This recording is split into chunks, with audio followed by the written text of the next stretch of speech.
뇌물과 선물의 차이가 무엇이죠? 뇌물은 무엇이고 선물은 무엇입니까? 이런 말이 있더라고요. 그것을 받고도 잠을 잘 못 이루면 뇌물이고 받고도 잠을 잘 잔다면 선물이다. 맞는 것 같습니까? 아주 위트가 있는 표현 같습니다. 또 이런 말도 있습니다. 언론에 발표가 되었을 때 문제가 되면 뇌물이고 아무 문제가 되지 않으면 선물이다. 그것도 말이 되죠? 또 이런 말이 있습니다. 자리를 바꾸면 못 받게 되는 것은 뇌물이고 그 자리에서 물러나도 그 자리에서 있지 않아도 받을 수 있는 것은 선물이다. 그런 말이 있습니다. 뇌물과 선물의 차이를 아마 쉽게 설명한 그런 위트 있는 표현이 아닐까 싶습니다. 문제는 뇌물을 받고서도 아무런 양심의 거리낌 없이 잠을 잘 자는 사람들이 요즘에는 너무나도 많다고 하는 것이죠. 성경에서는 무엇을 말하고 있는 것일까요? 성경에서는 이 뇌물에 대해서, 선물과 뇌물에 대해서 무엇이라고 이야기하고 있습니까? 오늘 잠언서 17장 8절 말씀은 뇌물에 대한 이야기를 하고 있는 것 같은데요. 우리가 함께 이 말씀을 묵상하면서 하나님께서 우리들에게 주시는 놀라운 은혜를 체험할 수 있기를 바랍니다. 먼저 이 뇌물이라고 하는 그 히브리어 단어를 한번 찾아보았습니다. 그런데 이 뇌물이라고 하는 그 히브리어 단어는 밑에 있는 것처럼 쇼하드라고 하는 말입니다. 쇼하드. 이 쇼하드라고 하는 말은 그런데 뇌물로만 번역할 수 있는 것이 아니라 선물로 번역할 수 있는 말입니다. 그러니까 무조건 뇌물이 아니라 선물을 의미하는 것이죠. 선물을 의미하는 히브리어 단어가 몇 가지 더 있습니다. 민하라고 하는 것도 선물을 말할 수 있겠고, 마탄이라고 하는 히브리어 단어도 선물을 의미할 수 있겠습니다. 그런데 쇼하드라고 하는 이 단어가 선물을 의미하기도 하고 뇌물을 의미하기도 하는데 그것은 어쩌면 당연한 것 같아요. 왜냐하면 선물이라고 하는 것은 넓은 개념이고 그 선물 속에 뇌물이라고 하는 좁은 의미의 개념이 들어있기 때문에 선물이면서 뇌물이 되고 그래서 선물과 뇌물의 경계가 없이 어떤 때는 같은 단어라고 할지라도 선물로 해석할 수 있고 어떤 본문에서는 이 쇼하드라고 하는 말을 다른 본문에서는 뇌물로 번역할 수도 있는 그런 것이 되겠습니다. 그 어떤 선물이라고 할지라도 그것이 뇌물의 성격을 가지고 있다고 한다면 뇌물이 되는 것이죠.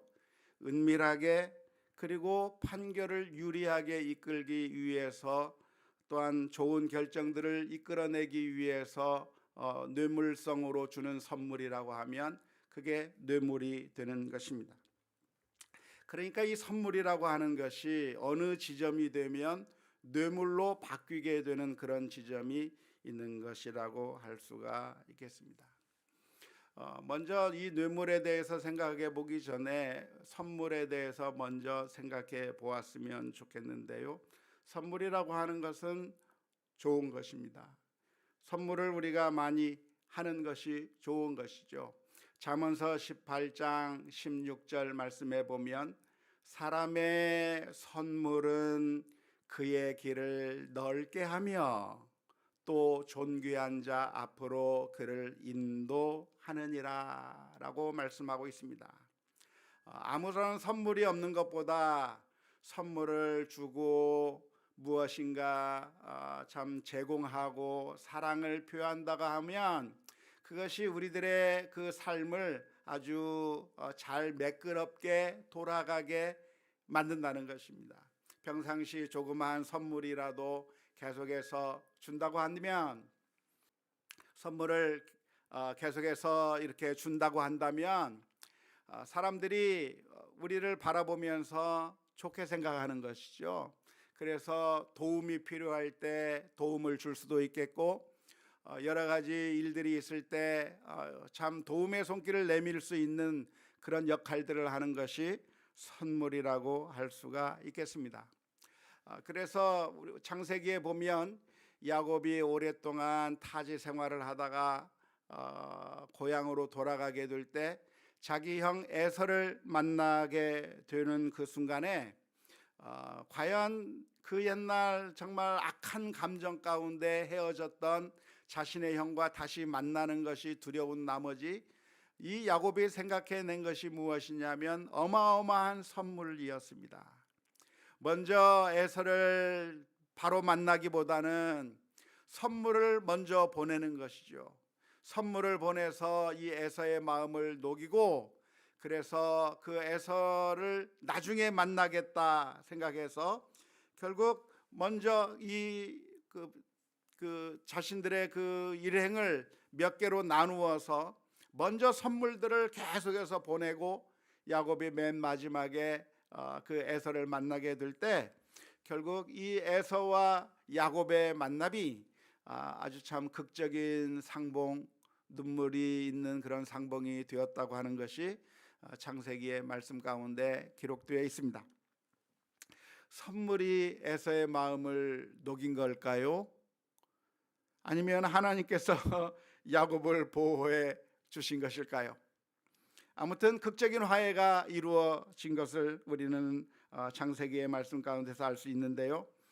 선물이 이런 윤활유와 같은 역할을 해주며 사람들의 마음을 여는 아주 따뜻하게 해주는 기능을 한다고 하는 것, 그래서 선물이 아주 우리가 늘 해야 할 아주 중요한 것이라고 하는 것을 알 수가 있겠습니다. 하지만 이 세상의 모든 좋은 것이 언제나 그렇듯이 아무리 좋은 것도 어느 지점이 되면 나쁜 것으로 변해버릴 수가 있는 것이죠. 모든 좋은 것들이 어떤 지점이 되면 나쁘게 될 수 있는 가능성들이 항상 있는 것인데요. 선물도 마찬가지입니다. 선물도 좋은 뜻에서 할 수 있는 선물인데 그 선물이 어느 순간에는 뇌물로 바뀌게 되는 지점이 있습니다. 도대체 그 선물과 뇌물의 경계가 무엇일까요? 어느 지점이 이것은 선물이고 이것은 뇌물이 되는 그런 경계가 어떤 것일까요? 그것을 가르는 것이 무엇이겠습니까? 액수가 많으면 뇌물이고 액수가 적으면 선물인가요? 그렇게 생각하실 수도 있겠지만 사실은 그렇지 않습니다.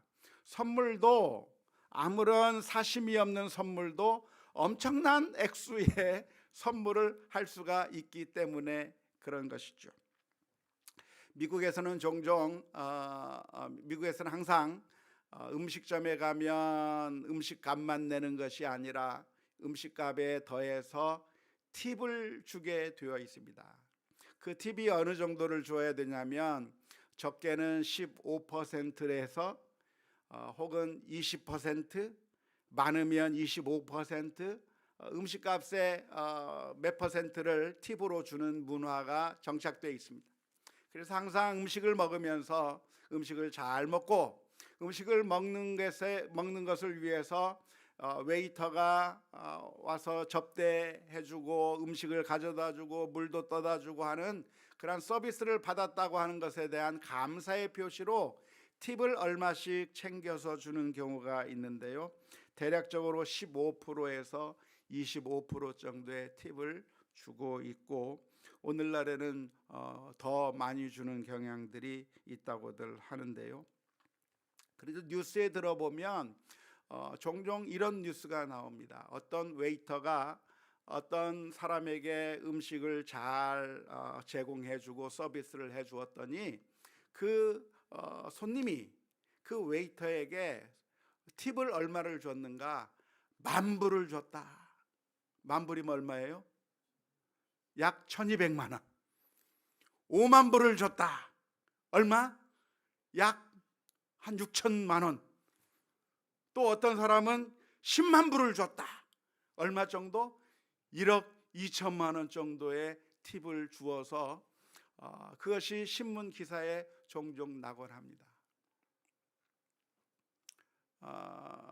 음식을 미국 사람들은 거의 밖에서 사 먹으니까요. 밖에서 아침마다 늘 가는 식당에서 아침을 늘 먹기 때문에 마치 자신의 어머니가 자기에게 밥을 해주는 것처럼 늘 매일매일 밥을 친절하게 맞이해주면서 자신에게 그렇게 음식을 잘 접대해주는 그 사람에게 때에 따라서 어떤 마음씨 좋은 손님들은 10만 불을 선물하기도 하고 엄청난 차를 하나 사주기도 하고 하는 그런 일들이 가끔씩 있다고 합니다. 그게 뇌물인가요? 액수가 많으니까? 아니죠. 액수가 많고 적음에 따라서 뇌물이 되는 게 아닌 것이죠. 그렇다고 한다면 뇌물이 되는 지점이 어느 지점입니까? 내가 무엇인가를 주었을 때 상대방으로부터 무엇인가를 받게 되는 그런 관계가 형성이 되면 뇌물이 되는 것일까요? 그것도 아닌 것 같아요. 왜냐하면 모든 선물은 사람들의 마음을 열게 만들고 결국 그 사람이 선물을 받은 사람이 그냥 가만히 있는 것이 아니라 다시 무엇인가를 주고 싶은 마음이 자연스럽게 발생하기 때문에 그렇습니다. 우리가 어떤 음식 같은 걸 하나 싸가지고 우리 아파트에 사는 다른 우리 이웃에게 한번 먹어보라고 전달해주면 그 집이 가만히 있질 않아요. 자기들도 뭐 과자 같은 거 혹은 과일 같은 거 해가지고 또 보내줍니다. 선물이라고 하는 것은 계속 서로 마음 주고받으면서 그래서 마음이 열리게 되고 서로 무엇인가 내가 대접하면 또 다시 대접을 받게 되는 그런 관계가 형성되고 있기 때문에 내가 무엇인가를 주었을 때 상대방이 나에게 또 무엇인가를 준다고 하는 것, 그것이 반드시 뇌물이 되는 것이 아니라 어쩌면 모든 선물은 다 그런 관계가 되는 것이라고 할 수가 있겠습니다. 그런 점에서 우리는 사랑을 베풀고 내가 가능한 한 많은 사랑을 베풀면서 선물도 하고 하는 것이 너무나도 중요한 것이죠. 우리가 사랑을 베풀면 그 베푼 사랑을 다시 돌려받게 되는 것이 성경적인 법칙이고 하나님의 법칙입니다. 그래서 내가 많은 사람들에게 인자하게 대하고 사랑을 베풀고 너그럽게 대하면 내가 오히려 그 사람들로부터 많은 사랑을 받고 많은 도움을 받으면서 참 행복한 인생을 살게 되는 것이죠. 그런데 그렇지 않고 내가 인색하고 사랑을 베풀지 않고 다른 사람들을 향해서 정말 우리들의 마음을 닫아버리고 아무런 사랑을 베풀지 않으면서 나 혼자만 알고 그렇게 사는 사람이라고 한다면 결국에는 외롭고 쓸쓸한 인생을 살 수밖에 없습니다. 내가 먼저 사랑을 흘려내 보내면 그 내가 흘려보냈던 그 사랑이 다시 내게로 몇 배로 돌아오는 그래서 내가 많은 사랑을 받고 있구나, 수많은 사람들이 나를 사랑해 주는구나 라고 하는 그런 느낌을 받을 수 있게 되는 것이지만, 그렇지 않고 내가 내 마음을 닫아버리고 사랑을 베풀지 않고 인색하게 굴면서 그래서 나 혼자 외톨이로 살게 되면 결국 외로워질 수밖에 없고 괴로워질 수밖에 없는 그런 인생을 살게 되는 것이죠. 내가 누군가를 사랑하게 되면 그 베푼 사랑의 혜택을 내가 많이 받게 되는 것이고, 내가 누군가를 미워하고 누군가를 증오하면 그 사람을 증오하게 되는 것으로 끝나는 것이 아니라 결국에는 내가 외톨이가 되고 내가 힘들고 내가 고통을 당하게 되는 그런 결과를 가져오는 것이 어쩌면 우리 인간관계의 기본적인 모습이라고 할 수가 있겠습니다. 따라서 선물을 주고 사랑을 베푼다고 하는 것은 결국 내가 더 많은 사랑을 받게 되는 그런 결과를 가져온다고 하는 점에 있어서 우리가 무엇인가를 줄 때 다시 돌려받는다고 하는 것, 그것은 선물이든지 뇌물이든지 다 똑같을 것 같습니다. 그렇다고 한다면 무엇이 뇌물일까요? 무엇을 뇌물이라, 선물이 아니라 뇌물이 되는 지점이 어디에 있을까요? 그것은 아마도 사랑이 없이 베푸는 선물일 거라고 생각이 듭니다. 내가 너무나도 사랑하기 때문에, 내가 저 사람을 좋아하기 때문에 그래서 주는 것이라고 한다면 선물이 되겠지만, 그러나 좋아하는 마음이 없어요.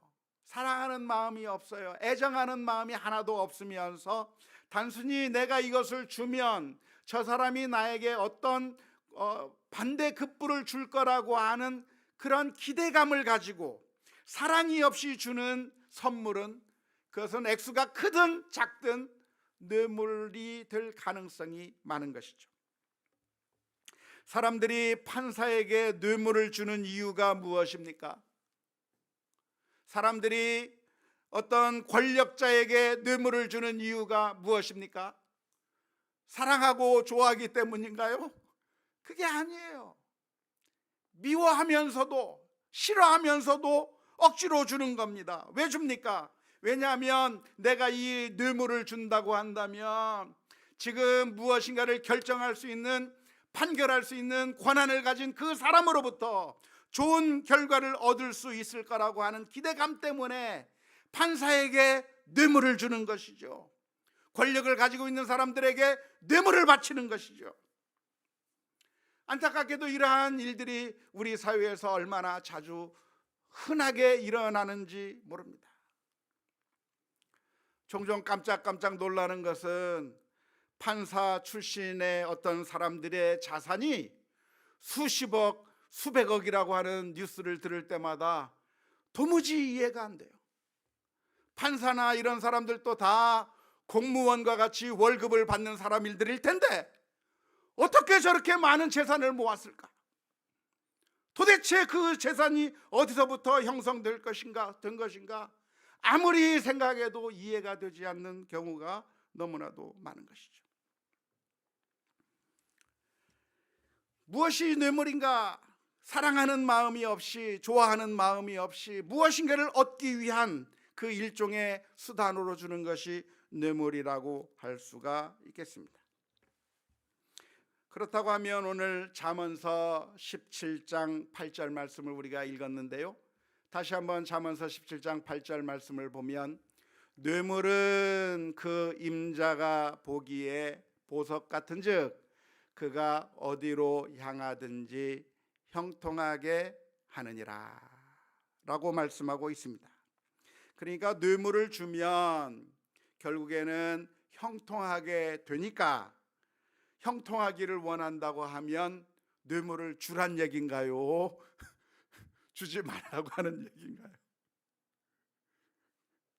잠언서 17장 8절의 말씀이 어떤 의미인가요?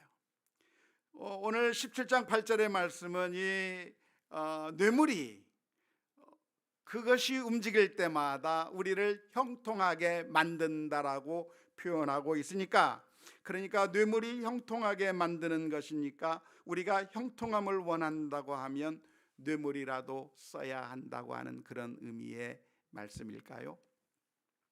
먼저 이 말씀을 두 가지로 생각해 볼 수가 있겠습니다. 첫 번째는 이 뇌물이라고 번역한 이 단어가 사실은 뇌물로 번역하지 않고 선물로 번역할 수 있다고 하는 점을 생각하셔야 됩니다.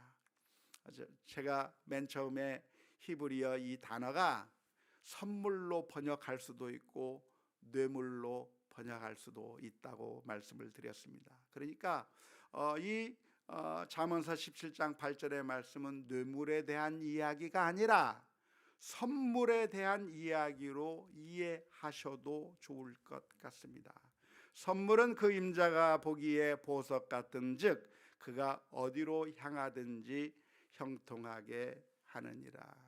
어떤 사람 보니까요, 참 모든 것들이 술술 잘 풀려요. 인간관계가 잘 돼요.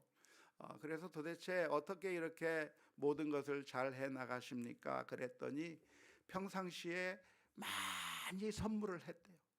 그냥 뭐 껌 하나 있으면 나눠 먹고, 뭐 자기가 가지고 있는 거 있으면 또 주고, 늘 이런 아파트에서 관리하시는 분이든지 아니면 주차장에서 주차 관리하시는 분이든지 자기가 회사에 나가면서 회사에서 일하는 그 청소부든지 누구든지 만나는 사람들마다 늘 뭐 가진 거 있으면 나눠주고 안녕하세요 수고하십니다 하면서 또 나눠주고 또 나눠주고, 자꾸 커피 한 잔도 쏘고, 우리 교회에도 그런 사람이 있죠.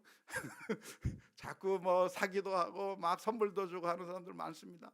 그런데 그 사람들 보니까 어떤가, 누군가 그 사람이 어떤 필요할 때 있어서 이야기를 하면 다 도와주려고 하고 다 협력해 주려고 하고 일이 술술술술 잘 풀리고 있는 그런 모습을 볼 텐데, 만일 이 잠언서 17장 8절의 말씀이 뇌물에 대한 이야기가 아니라 선물에 대한 이야기라고 한다면, 그러니까 우리가 정말 그러한 것은 본받아야 될까요? 본받지 말아야 될까요?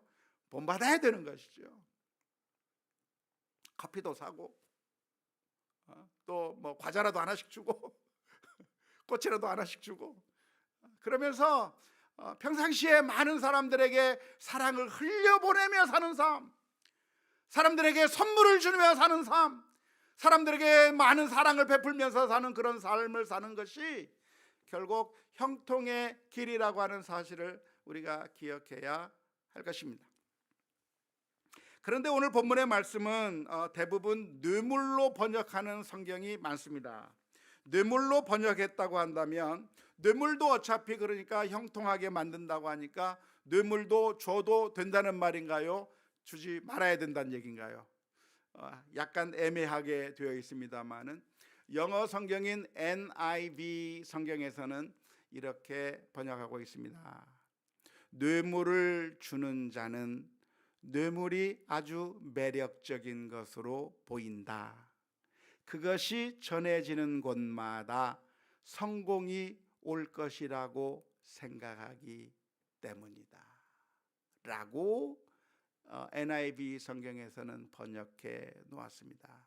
그러니까 오늘 이 말씀은 뇌물이 형통하게 만든다라고 하는 그런 의미가 아니라, NIV 성경의 해석에 의하면 뇌물을 주는 사람은 어떤 생각으로 뇌물을 주느냐, 내가 뇌물을 주면 이 뇌물이 가는 곳곳마다 형통하게 만들어 줄 거니까 그래서 내가 뇌물을 줘야지 라고 하는 생각을 한다고 하는 그런 의미로 NIV 성경은 번역을 해 놓았습니다. 물론 이 NIV 성경의 번역은 직역이 아니라 의역입니다. 성경 히브리어 원문에 그런 의미가 분명하게 드러나 있는 것이 아니라, 오늘 이 말씀을 우리가 좀 더 잘 이해하도록, 좀 쉽게 이해하도록 번역자가 좀 생각을 넣어서 의역을 한 것이라고 할 수가 있겠는데요. NIV식으로 우리가 이해를 한다면 이 구절은 뇌물을 주는 이유에 대한 설명이 되는 것이고, 개역 개정판 성경대로 우리가 번역을 한다고 하면 이것은 뇌물이 가져다주는 결과에 대한 구절이라고 말할 수가 있겠습니다. 아무튼 잠언서 17장 8절은 그러니까 뇌물을 줘야 한다는 얘기입니까? 주지 말아야 된다는 이야기입니까?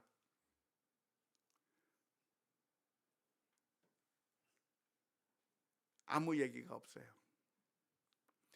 잠언서 17장 8절은 그냥 뇌물을 주면 이런 결과가 생길 수 있다, 이런 결과가 생길 수 있다고 하는 것만을 그냥 기술하고 있는 표현이라고 할 수가 있겠습니다. 뇌물에 대한 성경적인 교훈은 이 잠언서 17장 8절이 아니라 성경 다른 곳에 있는 말씀들을 우리가 다 찾아보면서 뇌물에 대한 교훈을 얻어야 될 줄로 믿습니다. 그러면 어떤 교훈들이 있습니까? 잠언서 17장 23절 말씀해 보면, 악인은 사람의 품에서 뇌물을 받고 재판을 굽게 하느니라. 그러니까 뇌물을 받는 사람이 의인이라는 얘기입니까? 악인이란 얘기입니까? 악인이란 얘기예요. 그러니까 뇌물을 받으란 얘기요, 받지 말라는 얘기예요? 받지 말라는 얘기. 받지 말라는 얘기는 주지도 말라는 얘기. 출애굽기 23장 8절 말씀에서는 너는 뇌물을 받지 말라. 뇌물은 밝은 자의 눈을 어둡게 하고 의로운 자의 말을 굽게 하느니라. 분명하게 말씀해 주고 있습니다. 욥기 15장 34절 말씀에서도 경건하지 못한 무리는 자식을 낳지 못할 것이며 뇌물을 받는 자의 장막은 어떻게 될 것이다? 불탈 것이라. 뇌물을 받으면 부자가 될 수 있고 뇌물을 받으면 내가 더 성공할 수 있을 것이라고 생각하고 그것을 받겠지만 결국은 패망의 길이다 라고 하는 것이 욥기 15장 34절의 말씀입니다. 이 욥기 15장 34절의 말씀은 대만 사람 엘리바스가 한 말인데요, 대만 사람 엘리바스는 좋은 사람이에요, 나쁜 사람이에요? 나쁜 사람입니다. 욥기서 내에서 욥을 힘들게 하고 정말 그 욥에게 상처를 주었던 그 사람이지만, 그러나 그가 했던 모든 말들이 다 나쁜 말이 아니라 그 말 속에는 진리가 많이 포함되어 있는 것이죠. 그래서 욥기 15장 34절의 말씀도 우리가 뇌물에 대한 교훈으로 잘 받아야 할 것입니다. 그러니까 뇌물을 주는 것도 나쁜 것이고 뇌물을 받는 것도 나쁜 것이라고 하는 사실을 기억하면서 뇌물이 우리의 문제를 해결하고 형통하게 할 수 있기 때문에 우리가 유혹을 받기 쉽지만 그렇게 뇌물을 주면서 살 것이 아니라 경건하게 의롭게 진실하게 살아가는 게 우리 성도들이 가져야 될 바른 자세라고 하는 사실을 기억할 수 있기를 주님의 이름으로 축원합니다. 먼저 선물 같은 경우는 어떻게 해야 된다고 그랬어요? 많이 줘야 된다 그랬습니다. 사랑을 베푸는 것이 좋은 것이죠.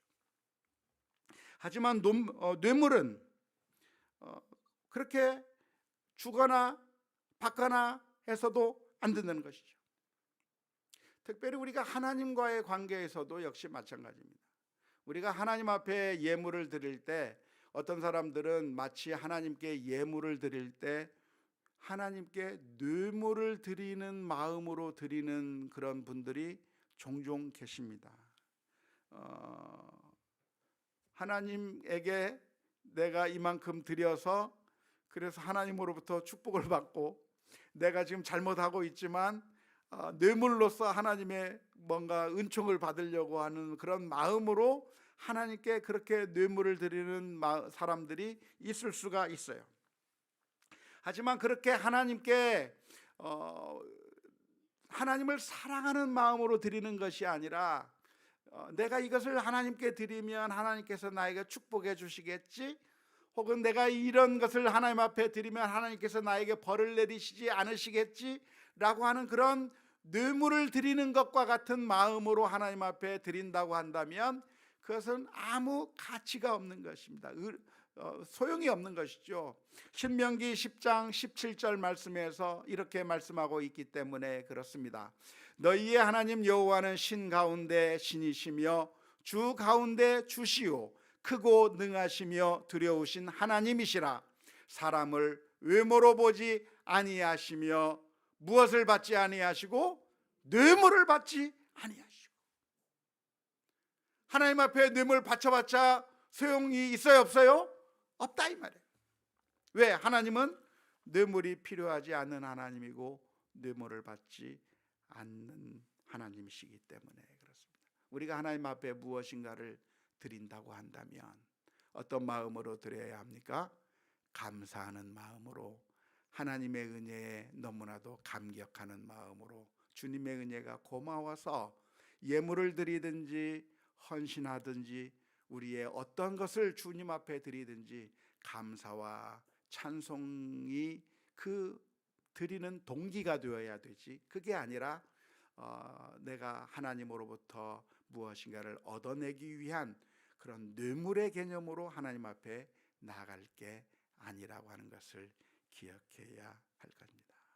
마치 무엇과 같으냐면 우리가 부모님을 대하는 것과 같아요. 우리 부모님이 부자예요. 그래서 연로하신 부모님에게 찾아가서 문안도 드리고 또 맛있는 것도 해드리고 우리 부모님에게 가서 막 하는데 그 마음이 우리 아버지가 나한테 유산을 물려줘야 될 텐데 자주 찾아가서 자주 보이면 나한테 유산을 줄까 하는 그런 마음으로 간다고 하면 그게 너무나도 아쉬운 것이죠. 우리가 부모님에게 잘해야 된다고 한다면 왜 잘해야 돼요? 부모님이 우리를 위해서 엄청난 사랑을 베풀어 주셨고 희생을 해가면서 나를 정말 아무런 조건 없이 사랑해 주신 그 부모님의 사랑과 은혜가 너무나도 고마워서, 그래서 부모님이 아무것도 가지지 않는다고 할지라도, 부모님이 나에게 아무것도 남겨주지 않는다고 할지라도 그 부모를 영원히 끝까지 사랑하는 것이 그게 자녀로서의 마땅한 자세인 것과 마찬가지로 우리가 하나님 앞에 나아간다고 한다면 우리가 하나님에게서 무엇인가를 얻어내기 위한, 내가 이만큼을 바쳐서 이만큼 얻어내겠다고 하는 계산적이고 산술적이고 그래서 뇌물을 들여서 많은 것을 얻어내겠다고 하는 그런 개념이 아니라 정말 하나님 앞에 하나님의 은혜와 사랑, 우리를 십자가 위에서 피 흘려 주심으로 말미암아 우리를 구원해 주신 그 놀라운 사랑을 기억하며 하나님 앞에 감사의 마음으로 예배도 드리고 감사의 마음으로 헌신도 하고 예물도 드리고 모든 것을 하나님께 감사의 마음으로 하는 우리 모두가 다 되어야 될 줄로 믿습니다. 이사야서 1장 11절에서부터 13절 말씀 가운데 하나님께서는 이렇게 말씀하셨습니다. 여호와께서 말씀하시되 너희의 무수한 재물이 내게 무엇이 유익하뇨? 나는 순양의 번제와 살진 짐승의 기름에 배불렀고 나는 수송아지나 어린 양이나 순념수의 피를 기뻐하지 아니하노라. 너희가 내 앞에 보이러 오니 이것을 누가 너희에게 요구하였느냐? 내 마당만 밟을 뿐이니라. 헛된 재물을 다시 가져오지 말라. 분향은 내가 가증히 여기는 바요 월삭과 안식일과 대회로 모이는 것도 그러하니 성회와 아울러 악을 행하는 것을 내가 견디지 못하겠노라. 이스라엘 민족들이 하나님 앞에 예물을 드리고 안식일을 지키고 대속죄제를 지키고 유월절을 지키고 그렇게 엄청난 헌신을 하고 있을 때 하나님께서 그것을 보시면서 너무나도 고맙다라고 말씀하신 것이 아니라 누가 나한테 재물 가져오라고 했냐? 누가 나한테 예배 드리라고 했냐? 누가 나한테 이런 절기를 지키라고 했느냐?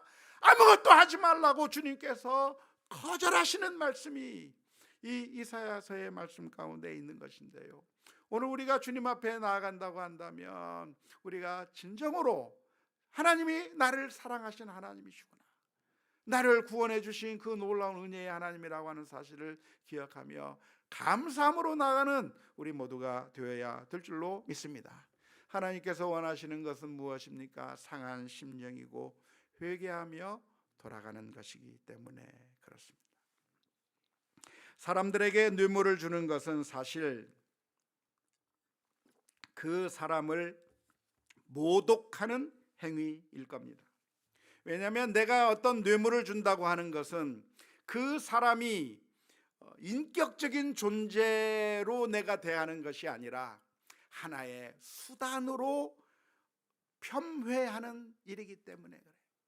그 사람을 내가 인격체로 사랑의 대상으로 바라보는 것이 아니라 내 목적을 이루기 위한 수단으로 낮추어 버리는 것이기 때문에 우리가 뇌물을 준다고 하는 것은 그 사람을 모독하는 것이 되는 것이고, 또한 내가 뇌물을 받는다고 한다면 내가 인격적으로 그 사람과 관계하는 것이 아니라 그 사람의 수단이 되어버리는 자리로 내려가는 것이고 내가 돈의 노예가 된다고 하는 것을 의미하기 때문에 사실 내게 정말 수치스러운 일이 될 수가 있는 것이죠. 따라서 오늘 우리들의 삶 가운데서 뇌물로 우리의 어떤 목적을 이루고 부를 얻고 형통하기를 원하는 그런 마음이 아니라 우리는 진실하게 하나님의 뜻에 따라 살아가는 우리 모두가 다 되어야 될 줄로 믿습니다. 뇌물이 아니라 선물은 어떻게 해야 된다고요? 많이 주고 베풀고 사랑을 베풀면서 하나님의 그 사랑을 베푸는 가운데 많은 주님께서 주시는 놀라운 기쁨이 넘칠 수 있기를 주님의 이름으로 축원합니다. 우리 함께 같이